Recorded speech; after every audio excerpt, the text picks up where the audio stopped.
أشهد أن لا إله إلا الله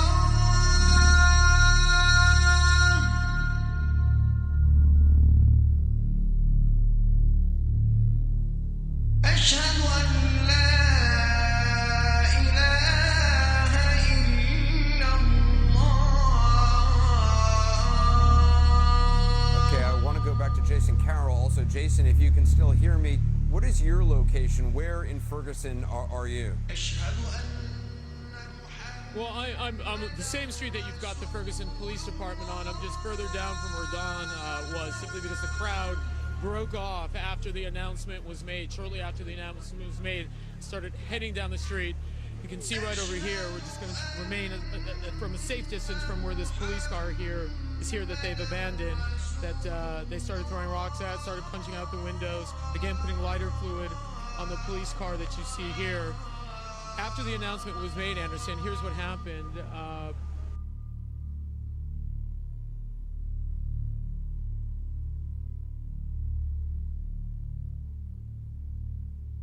حي على الصلاة.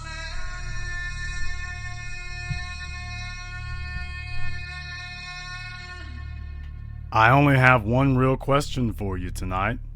Just one. Do you believe it now? Do you believe that you are in a dangerous situation yet? Do you believe that your life is on the line yet? My question is, do you believe now that they are at war with you now? Do you believe it now?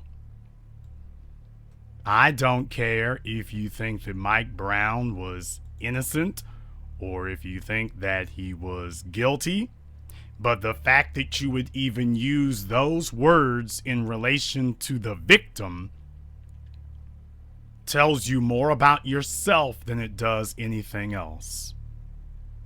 That we live in a 21st century slave code, a Jim Crow 2.0, if you will, that this is what it looks like. You all thought that the new Jim Crow era was going to look like black people being lynched from every street lamp in America, and you're finding out the hard way that that is not the way it's going to be. Because your parents committed the greatest act of treason against you imaginable. And it was not Dr. King who delivered you, the children, to a burning house. It's all your parents. The civil rights generation, they're the ones who've done this to you. They have left you helpless, sitting ducks, lambs to the slaughter. And you are completely helpless to do anything about this. They've got you sitting there in mass. You're sitting there in the streets in mass. They've got you out there in huge groups and flocks and throngs of you. And there is a reason that this was done the way it's been done tonight. There's a reason for that. The reason that it's been done the way that he did this tonight, the reason why he waited until the middle of the night to do this, is because this bigot, this hardcore Klansman, Bob McCullough, who from day one made it very clear that he was here to run interference for white supremacy. He is willing to give up his entire career in order to make this point that white supremacy is alive and well and killing you at will, that it can murder you with impunity. There was a book called Without Sanctuary, and it was basically a pictography showing various lynchings at the late 1800s, beginning of the 20th century. Without sanctuary, black people being lynched across this country without sanctuary. That was the name of the book, and I'm telling you tonight that Without Sanctuary continues not at the beginning of the 20th century, but the beginning of the 21st century. It continues. Only now you can replace the black people being lynched in trees, with black people being gunned down by the police. You can just start replacing those images. You've already got the faces. Amadou Diallo, Oscar Grant, Abner Louima, Sean Bell. We can go down this list of black people beaten, killed, murdered, raped. This is what the 21st century slave code looks like. This is what it looks like. It does not require a plantation because the world is the plantation. If you are in America, you are on the plantation. And the way that this is engineered is that at any time they can come for you. That is a state of terror. You thought they were just going to round us all up, this ridiculous, drug-induced, weed-induced, idiotic fantasy of a FEMA camp that was fed to you by Alex Jones, another white supremacist. And so many of you, because you cannot be bothered to think for yourselves, started repeating that, and you've been left helpless because he's got you waiting until you all get rounded up with a FEMA camp, which, by the way, it's already too damn late if you wait that long. He's got you waiting for a FEMA camp to show up. What he's not telling you is the enemy is white supremacy. Alex Jones ain't gonna tell you that. Not now, not ever. He's not going to tell you that the enemy is white supremacy and the hunting ground are the streets in front of your house. He's not going to tell you that. Almost a year and a half ago, I sat at this very microphone and I told you, minutes before the verdict even came in, as people were questioning what would happen, they were saying that George Zimmerman was going to be convicted.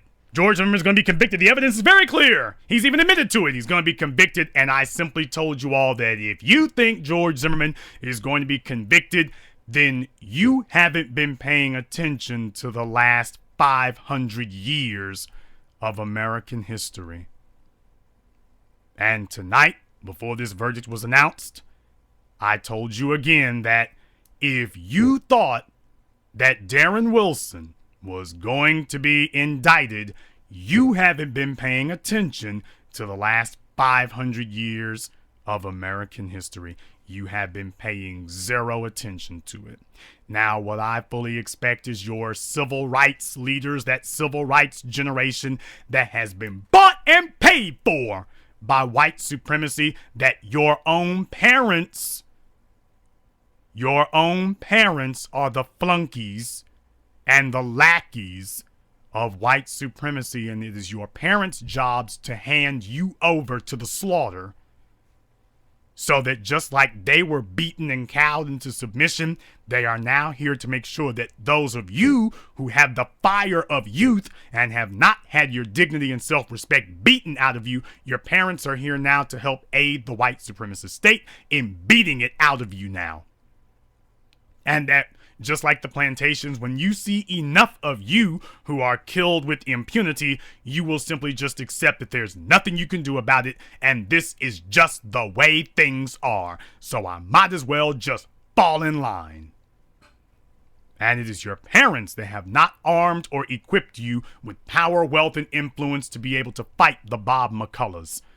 Because your parents desire a seat at the table with Bob McCullough. So you're going to have John Lewis and Jesse Jackson. All these people that folk are going to come out defending, by the way. They're going to be coming out. You'll see them on Facebook and Twitter and everywhere else. They're going to come out defending these people, talking about how great they are and we should respect the elders. They're going to be out here tonight telling you all that you should peacefully protest, that you should respect Bob McCullough's decision not to file charges, that you should just bow down now.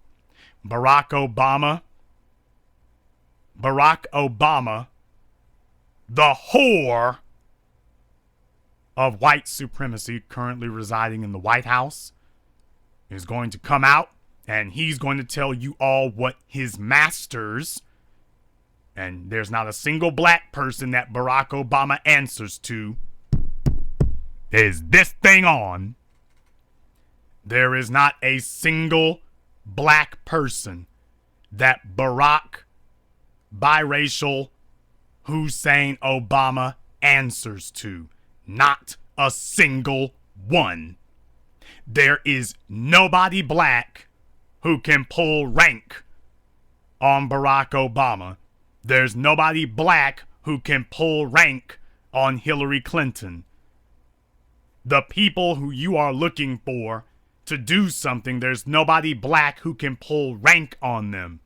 You're waiting for them to show up at your damn meetings and he can sing Al Green and his damn wife can sit up here and dance the frickin' Dougie at the White House. And you're just entertained. That's funny.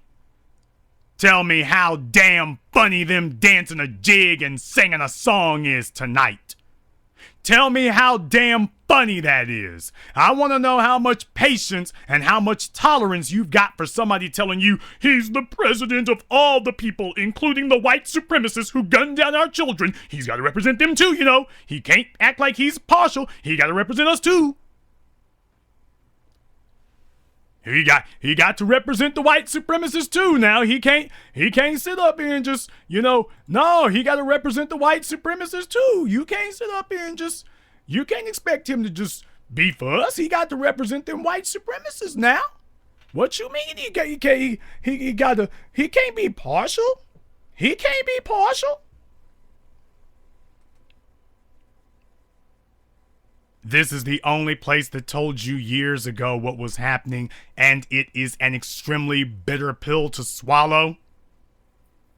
But we've warned you that this was coming. We told you that this was happening. If you want me to, I'll let you hear it. And it'll make for good TV.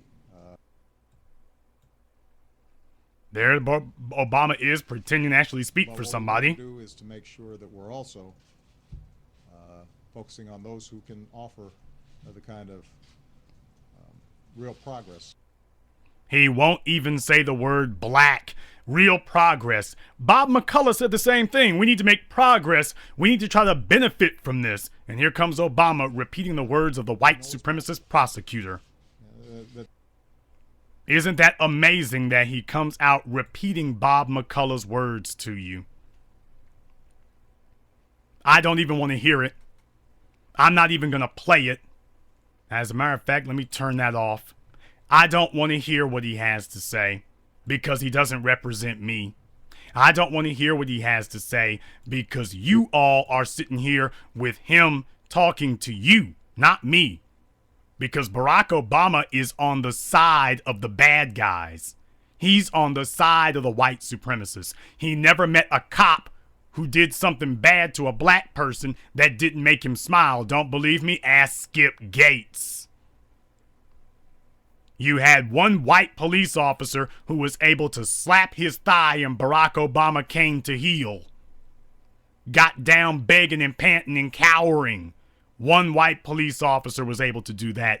Millions of black people cannot even get this cowardly dog to sit up here and admit the simple and obvious truth that British reporters did tonight. Brothers and sisters, this is the price you pay for being a weak people. And let me explain to you what made you weak tonight. Let me explain to you what has made you weak tonight. What's made you weak tonight is that for the past 150 years, we've been chasing jobs and not empowerment. For the last 150 years, we've been chasing integration and acceptance, not power, wealth, and influence. We have not gotten acceptance, and we're never gonna get acceptance because it's a lie. Furthermore, it doesn't matter. It doesn't matter if every non-black person adores you, and it doesn't matter if they hate you. If you have power, wealth, and influence, their opinions of you will not move you or hurt you. They can like you, they can dislike you, but they cannot harm you. And we have allowed ourselves to be suckered into the delusion that our goal on earth is to get people to like us. The very people who are gunning us down in the streets, the white supremacists who are leaving their comments on Twitter, Facebook, and Yahoo, the Klansmen, at the prosecutor's office in St. Louis, we've been acting as if we have to get their acceptance and approval, that is the goal. That our goal is supposed to be to gain their acceptance and approval. Mike Brown died waiting for acceptance and approval. Eric Garner was strangled in the middle of a sidewalk waiting for acceptance and approval. You let me know how that's working out for you so far. Oh, wait a minute, you already know how it's working out for you. And this is how it happens. This is how it happens. We are waiting for the very people who have been gunning us down to somehow give us acceptance.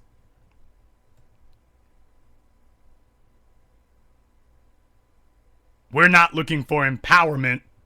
We're looking for acceptance. And they are killing us while we sit there boo-hooing and shuffling our feet and begging for something that is immaterial and doesn't matter. Asians are not asking for white acceptance. They're asking and demanding and taking power. Latinos are not asking for white acceptance or integration. They are demanding and taking power. Indians from India are not asking for white acceptance. Arabs are not asking for white acceptance. They're demanding power. And how many of them have you seen get unarmed and gunned down in the streets? Because the Arabs own resources in the form of oil, and the Asians own resources in the form of their homeland and building an economy. And the Latinos own resources in the form of building an economy and practicing group economics on a ferocious level. Black people have said, we don't need any of that. We will just wait until white supremacy finds religion and gives us our daily bread. That's what we're waiting for. We're waiting for the very people who are gunning us down to find religion. And last year, it was Trayvon Martin. This year, it's Mike Brown. Next year, it'll be you!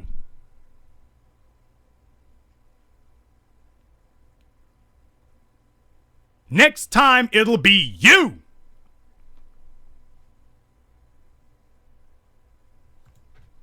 Next time, it'll be you who we're going to be talking about. Next time, it's going to be you that we're going to discuss about what happened to your family.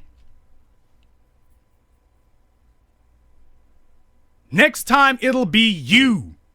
Mike Brown made it, you heard the prosecutor, 153 feet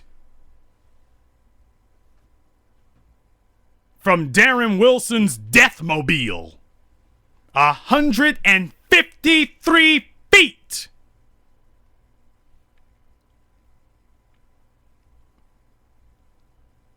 And you are going to sit here and let him tell you that you can get a half a football field away. He was shot inside the vehicle, but dies 153 feet away? There was a struggle inside the vehicle, but he dies half a football field away. Half a football field.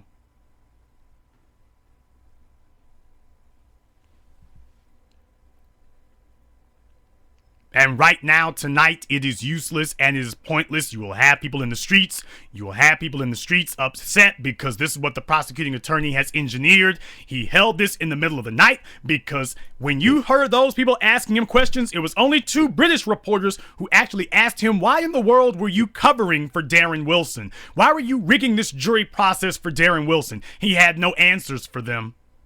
He sat up here and told the lie that we need to learn from this. We need to benefit from this. And when the woman asked him, how do we benefit from it? He said, you can't really answer that question.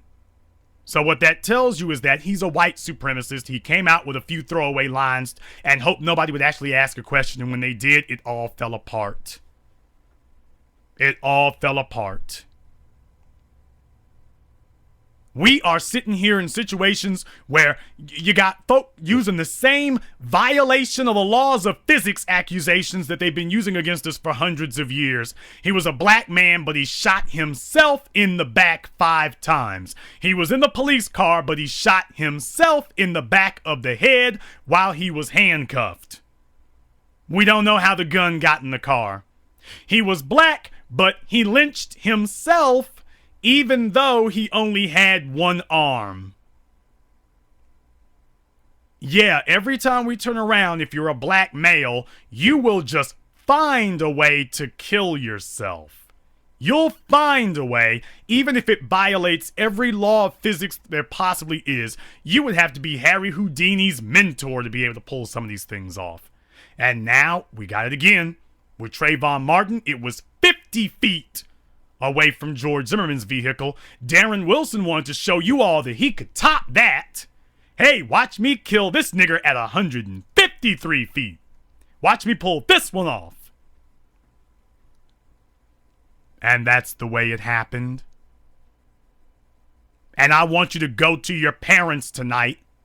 And there's a reason why I'm pointing to your parents, because Bob McCullough ain't no young man. He should have been stopped decades ago.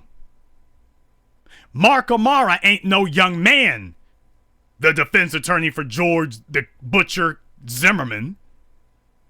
They should have been stopped decades ago. Go ask your parents, did you ever go to law school? Did you ever own a business? What did you do to stop these people so that when I was born, they would not be here? Ferguson, Missouri is a city that is 67% black. 67%.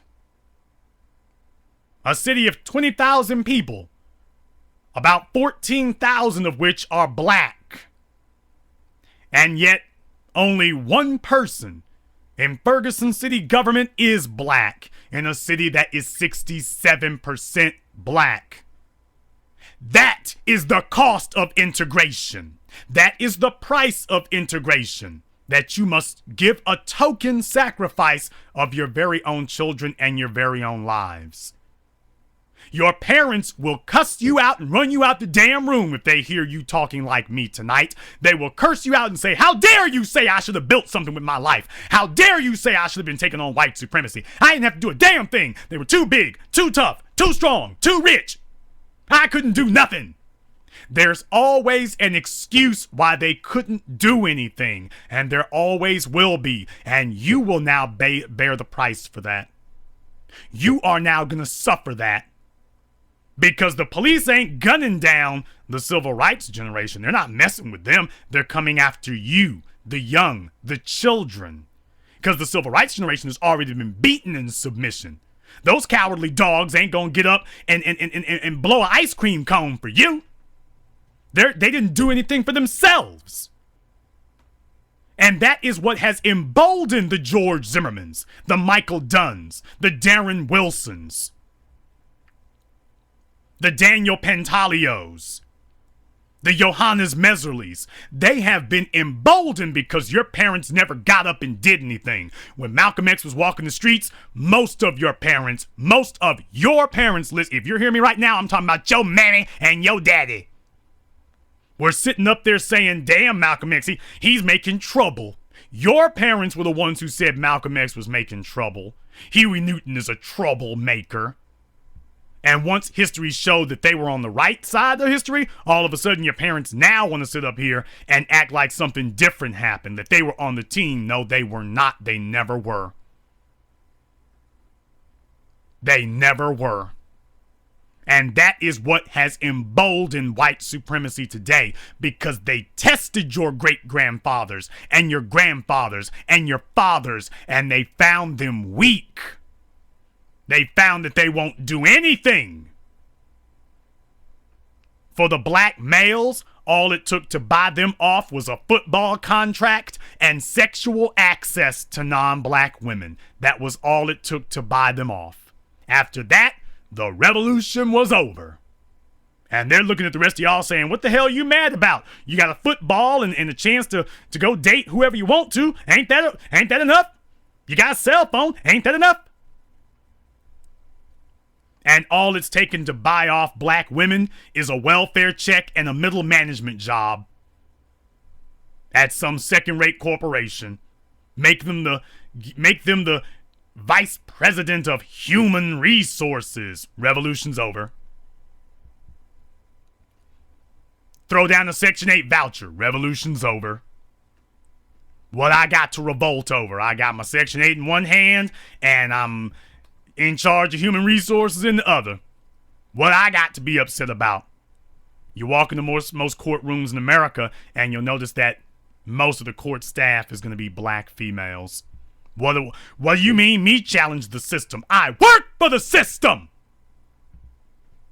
What do you mean I gotta challenge it? I'm a part of the system. I am the system. Why I gotta challenge it? What do I have to be upset about? No, I don't have a whole lot to say to you all here tonight, because it's not about what we're gonna say about this. The question is, what are we gonna do about this? And I'm telling you all tonight that it is time to overthrow a government. And we're gonna start in Ferguson. The mayor of Ferguson, Jay Knowles. It is time to organize to remove him. The city council in Ferguson, including the one black person there, it is time to remove him.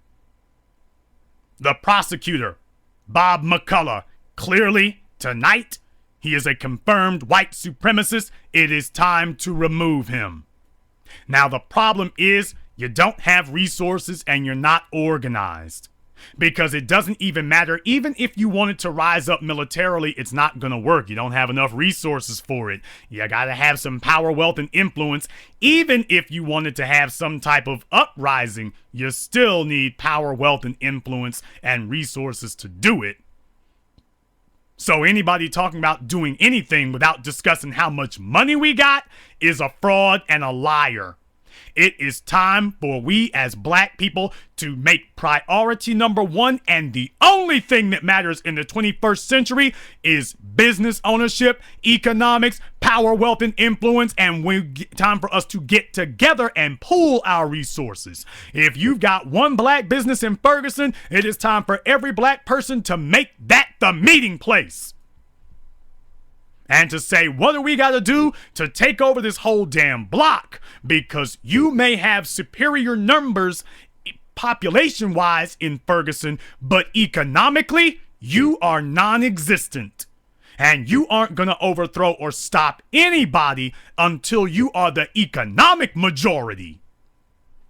If you are not the financial majority, nothing else you try to do is going to matter. Nothing. Nothing. And Bob McCullough wants to distract us from that. He wants you to talk about rioting for the next 3 days as we go into Thanksgiving and Black Friday. You want to do something about this? Make Black Friday damn Black Friday. Make it Black Empowerment Friday. That is what it is. Don't come to me talking about boycotts. This is not about what you're going to say no to. This is about what are you going to say yes to. And we need to say yes to black empowerment. Now, once we get our businesses together in Ferguson, you all need to find one or two people and you need to gather around them. That's all you need is one or two. I saw a McDonald's there.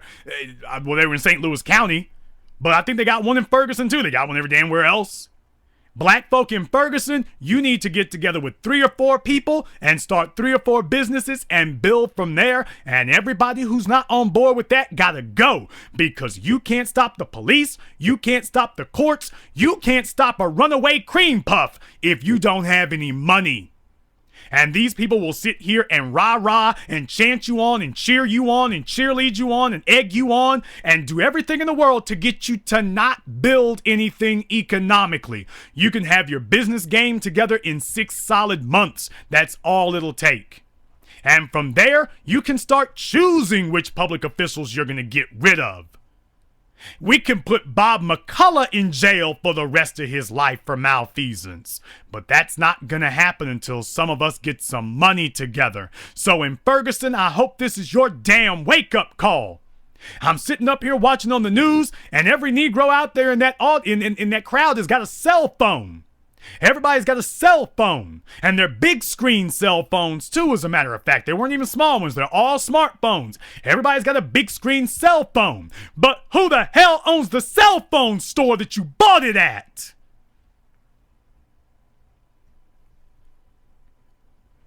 Everybody's out there with a car. Who owns the gas station that you bought the gas at? Those businesses should be black owned. When you own the economy, you control the police department. At that point, the police are scared to death to go out at night because they know they're up against a unified community. I better go practice white supremacy up in Hackensack, New Jersey. Can't do it in Ferguson. These folks are organized here. They own every McDonald's, every car wash, every dry cleaners. They own everything, every fish shack, every hardware store, every gas station. They got the game locked down. I better go and practice some white supremacy out in Utah. Can't practice it in Ferguson. I better go someplace it's safe. Can't do it here. Darren Wilson got away with what he got away with for the exact same reason that George Zimmerman got away with what he got away with, for the same reason that Johannes Meserly got away with what he got away with. White supremacy is not based upon your spirituality. You can go to hell with your Mayat as the answer to everything. We talk about Mayat right after we take care of the money. That's what we're gonna do. They got away with what they got away with because white supremacy is not built upon spirituality. White supremacy is not built upon politics. White supremacy is not built upon anybody's worldview. White supremacy is not built upon personal ideology, entertainment, or what in the world you would want to describe as a person's personal opinion. White supremacy is built upon economics. It's built upon money. That is what holds up, supports, and keeps white supremacy going, is money. And if you're talking to anybody who tells you, I got a plan to stop Darren Wilson, I got a plan to stop Bob McCullough, and he didn't tell, the very next words out of his mouth are not about money, he's a liar and a faker. And he's come to sell you some magic beans and a magic wand and a flying carpet, but he didn't come to bring you an answer.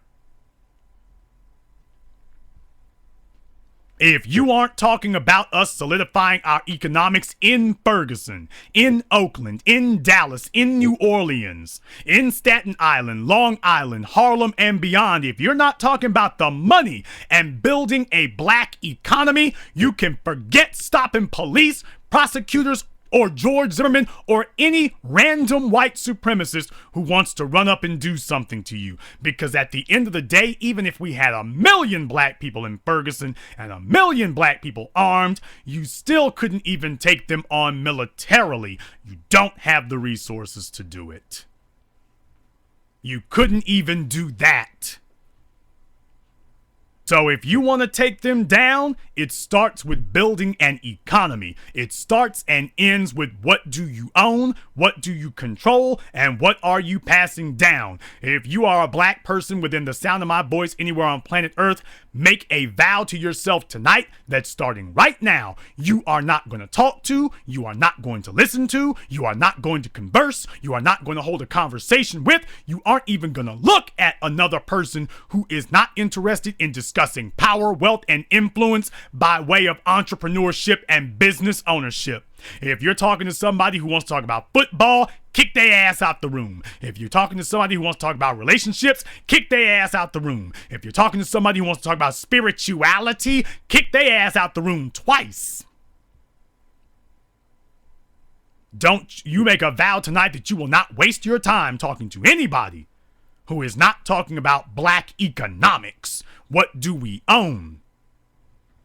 Because let me tell you, you got power when you can walk into the city council, and I showed you I gave you the numbers. The Black Channel is the only place that gave you the documentation. Jay Knowles became the mayor of Ferguson and spent $2,500 during his last campaign. $2,500. Many of you paid more for that, more on that than on your last used car cash. Many of you spent more than that on the down payment of your house. This is why you are looking at your children being slaughtered in the streets. And you can go to hell if you're going to spend your whole life saying it's okay to be broke and money don't matter. You just heard a prosecutor who showed you what the price of saying money don't matter is, because he's got the money. And he knows that you can't move him. He's not scared of you moving him until he starts to hear you all conglomerate about power, wealth, and influence. If all those people out there standing around that police station had said, you know what, I'm going to contribute $10. We are all going to put $10 together and we're going to open us a gas station. Start there. We're going to open a cell phone store. Start there. We're going to open a daycare. Start there. We're going to open a laundromat. Start there. All these things that you are going to the very people who despise you. You're going to them to get all these things. If you owned all these things, you would have Darren Wilson in stocks tonight is what you would have. And you'd have Bob McCullough right next to him. You would have the cop, the police chief, the mayor, and the prosecuting attorney all sitting in chains tonight. And they would be held without bond. Because you would own the city council, you would own the police department, you would own the prosecutor's office, you would own the courthouse. Might as well take the judge, the governor while you're at it. And did you notice how Governor Democrat, for those of you who want to play the game of Democrats and Republicans being different, for those of you who've fallen for good cop, bad cop, for those of you who want to pretend that there's a dime's worth of difference between Democrats and Republicans, the Governor Jay Nixon, first he marched out Charles Dooley. Now there's a redneck name if I ever heard one. Too bad the guy's black. The county executive who sat there basically repeating what they said. Now, all y'all protesters, y'all keep it nice now. White supremacy in full effect. You be good now. And then he marched out. I think his name is Dan Isom. This guy used to be a police chief in St. Louis, I believe. Former cop. Now he's the secretary of public safety or whatever. Director of public safety. He's in charge of the Department of Public Safety. Isn't it amazing? The state's Department of Public Safety in every state of the union is the most dangerous place for black males. The guys in charge of public safety specifically target black males. I'm not going to sit up here and give you a rundown of what went wrong with this case. You know why? Because nothing went wrong with it. Everything happened exactly the way it was supposed to happen. The prosecutor did everything he could to sabotage it and engineer it so that you would get the result that you did. He did not do it because he didn't think you would see it. He didn't do it because he thought you would notice it. He didn't do it because he thought that you all wouldn't be able to tell what he was doing. He did it because he knew you could see it. He knew you could see it. And he knew that there wasn't a damn thing you could do about it, because you can be as angry as you want to be and you can demonstrate in the streets as much as you want to, but until they see money behind you, if they don't see any money behind you, they're not worried. Because it takes an economy to fight an economy. It takes one to beat one. And black people have been so scared and cowardly to build an economy of our own. And you know why that is? And I go into that in my documentary 7 a.m. I'll be talking about Ferguson in 7 a.m. I'll be talking about that place.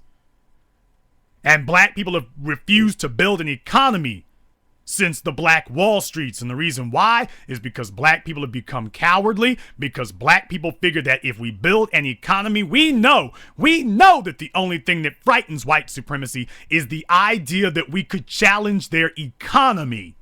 That's what they know. That is the only thing that makes you a threat. And that is why so many black people have refused to do it, because we think that if we stay poor, that will protect us and insulate us from becoming targets. that if we keep ourselves poor, and if we keep our children poor, which is the ultimate crime, the ultimate act of betrayal, if we keep our children poor, then that will keep us from being targets of white supremacy. All we gotta do is stay poor enough and stay broke enough, and we won't be targets of white supremacy anymore. Tell me tonight how that's worked out for Mike Brown, how that's worked out for Ferguson, how that worked out for Sanford, Florida and Trayvon Martin, Oakland and Oscar Grant, New York and Eric Garner and Sean Bell and Amadou Diallo, and the damn list is too long to keep going down. You tell me how much protection black people have gotten by saying that we'll hide behind poverty if they see how pathetic we are and how pathetically poor we are, then they'll leave us alone. Tell me how much good that did us, how much good that's doing us now. Tell me how much less of a target that's made you. Brothers and sisters, there is nothing you can do to keep white supremacy from coming after you. Nothing you can do, because it defines its existence by how far over you and how much power over you it has. There is nothing you can do to get white supremacy to overlook your blackness. And being poor is a nice secondary prize, but when you become helpless, other people become sadistic. And now it's no longer enough that you are poor and helpless. They must now beat you, rape you, exploit you, murder you, dismember you for fun, for amusement. It requires no reason. White supremacy is its own rationale for everything it does. It is its own justification for everything it does.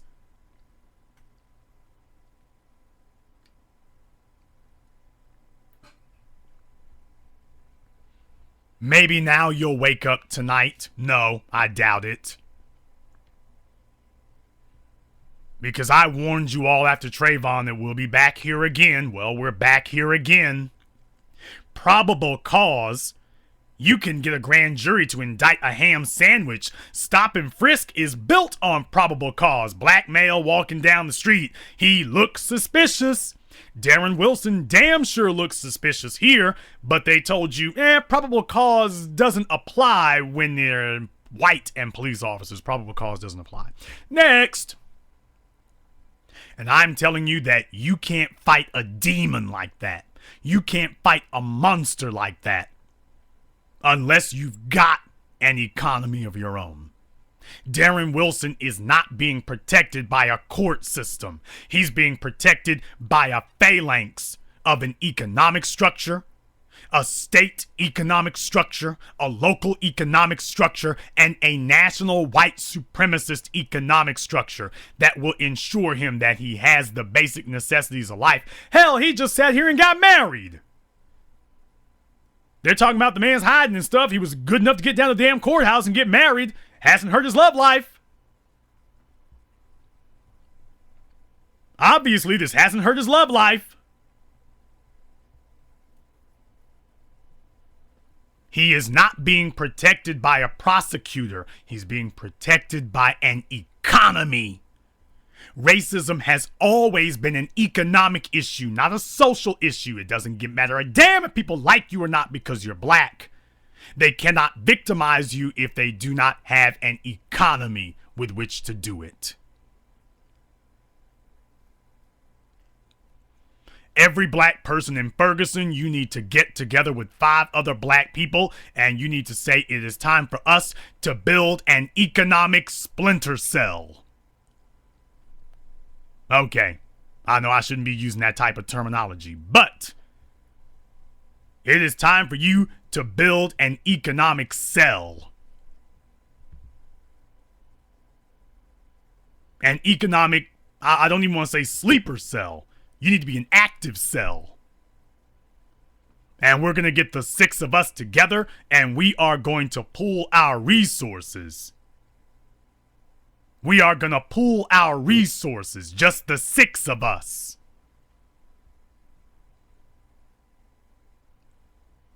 The seven sisters that formed the international oil cartels, BP, Exxon, and the rest of them.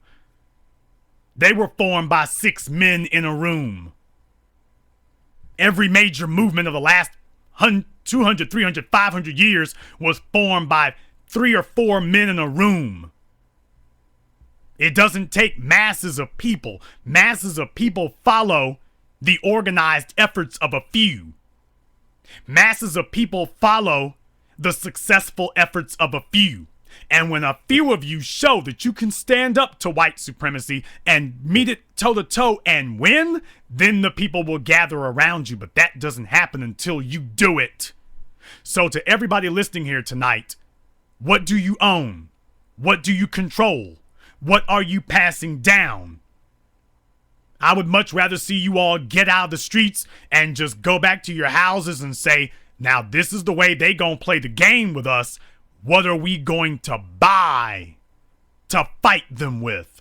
What are we going to buy? What are we going to invest and pay for? What real estate are we going to own so that we can fight them with it? Because they got guns, they got flak jackets, they got cars that they're using our tax dollars to pay for. But they are using an economy to victimize us. Where is our economy to fight back with? There's a reason why you're turning on the news and seeing dead black male after dead black male, but not dead Latino male after dead Latino male, and dead Asian male after dead Asian male, dead Jewish male after dead Jewish male. You're not seeing that because those are the groups that have an economy, and you are sitting ducks because you are the only group that does not have one.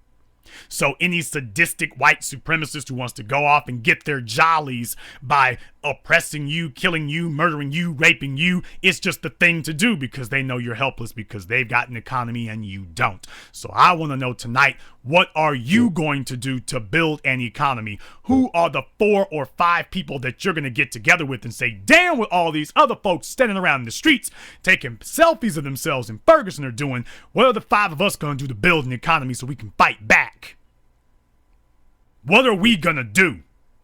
What are we going to buy? The 5 or 6 of y'all put together $5,000 a piece and let's make something jump off. Let's make something happen.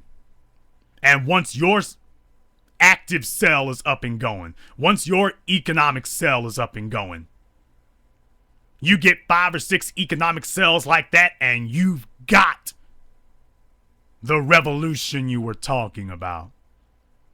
All of a sudden, every white supremacist in the state of Missouri is going to be, the U-Haul rentals are going to be out of this world. The white supremacists are going to be packing up overnight. There will not be a rental van available for the next 2 years. They're going to be leaving the state in mass because they know that time is up.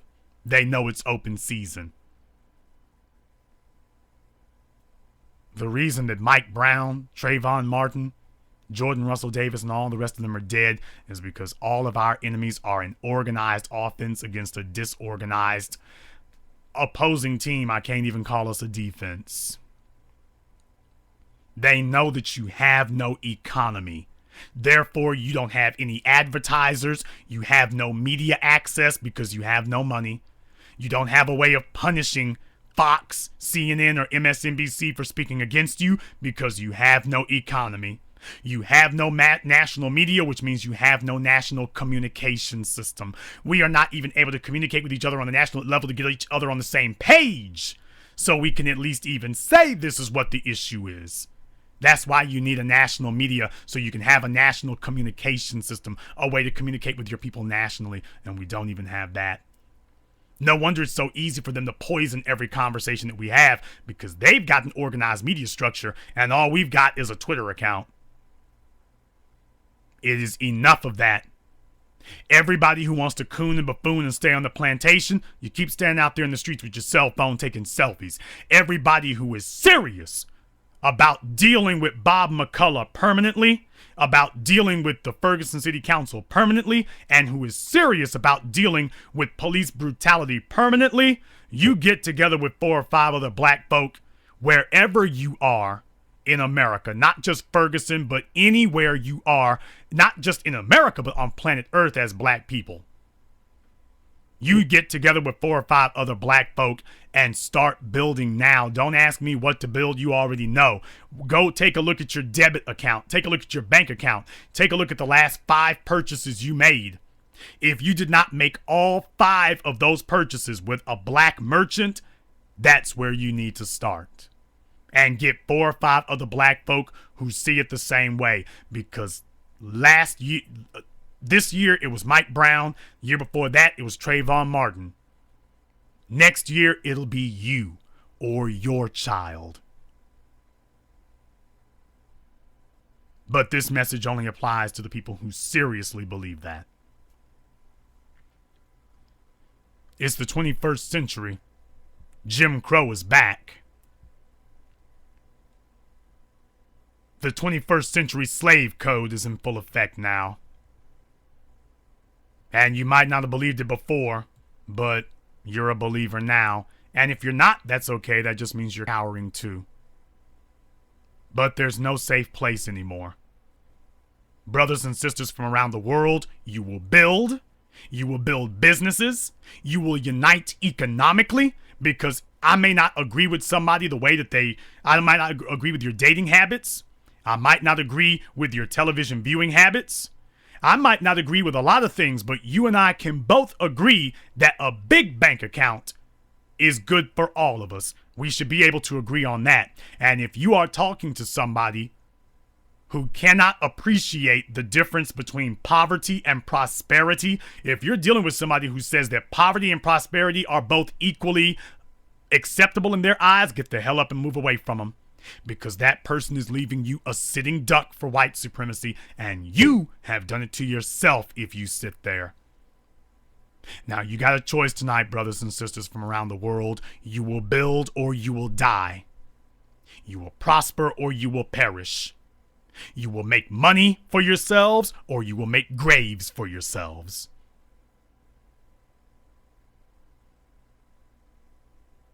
Those are the stakes.